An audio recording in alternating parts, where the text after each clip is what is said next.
এসছি জামাই। দাঁড়া রে ভাই, এটা বন্ধ করো, চলো দেখি। গরম হচ্ছে না কেন? হ্যাঁ জামাই আসে না, কেন? গরম হচ্ছে, বেশি বকো না তো এখন।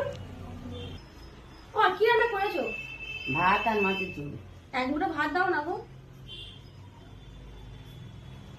কটা বাজে? 10টা তো বাজে না এখন। তাই তো। তাড়াতাড়ি ভাত খাওয়ার কথা বলছি, কি ঝামেলা করে এসেছি নাকি জামাইয়ের সঙ্গে? তুই কি বলি কি? না না, ঝামেলা করে দিয়ে এক দুটো ভাত দাও। ফোন করবে না একদম তুমি, ঠিক আছে? একদম তুমি ফোন করবে না। ফোনটা তুমি রাখো, একদম ফোন করবে না, আমি ওখানে আর যাবো না।